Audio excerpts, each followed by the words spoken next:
Propast Kraljevine Bosne i dolazak Osmanlija na naše prostore prouzrokovao je krupne posljedice i na etnički sastav stanovništva, kao i na veliku seobu stanovništva.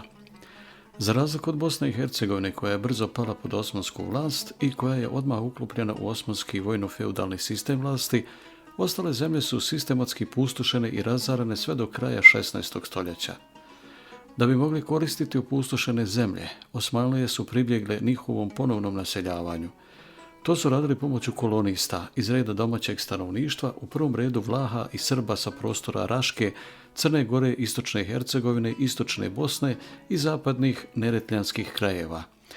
Također u manjem broju je naseljeno i srpsko stanovništvo sa prostora Kruševačkog i Smederevskog Sandžaka. Već do kraja 15. stoljeća ovim stanovništvom su naseljeni prostori između rijeka Bosne i Vrbasa, a nakon bitke na Mohaču 1526. i pada Jajačke Banovine 1528. naseljeni su i prostori između rijeka Vrbasa i Une, središnje i sjeverne Dalmacije te Like. Seoba stanovništva iz Crne Gore i Hercegovine išla je preko Neretve i Cetine, zatim preko kraških polja Livna, Kupresa i Glamoča, kao i dolinama rijeke Drine i Bosne, a odatle sjevernobosanskim pobrdima i dolinama rijeka Lašve i Usore, opet prema Bosanskoj krajini i Lici.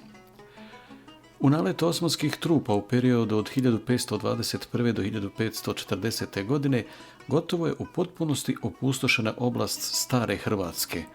Zbog toga osmanski sultan Sulejman Veličanstveni naređuje bosanskim Sandžak begovima da u te krajeve dovedu nekoliko hiljada srpskih porodica. Kninska krajina, Bukovica i Kotori su tada postali područje sa većinskim srpskim stanovništvom. Prodorima prema Slavoniji u drugoj polovini 16. stoljeća osmanske vlasti uz Savu i južnu Slavoniju naseljavaju Srbe i Vlahe, kako bi se bavili stočarstvom i time opskrbljivali hranom pogranične osmanske čete. Bošnjaci su ipak naseljavani isključivo u uža gradska jezgra, tako da su gradovi poprimali orijentalni karakter. Srpski historičar Vladimir Ćorović u Istoriji Jugoslavije o značaju ovih seoba kaže: u našoj narodnoj istoriji ove seobe, koje su u većoj mjeri počele od sredine 15. vijeka pa trajale sve do 19. vijeka, imaju neobično veliki značaj i to više pravaca. One su proširile u ogromnoj mjeri područje našeg etničkog rasprostiranja i našeg narodnog jezika. Srpska naselja šire se jedno vrijeme do Sent Andreje i Temišvara. Na zapadu su došla do Krke, Ogulina i Žumberka.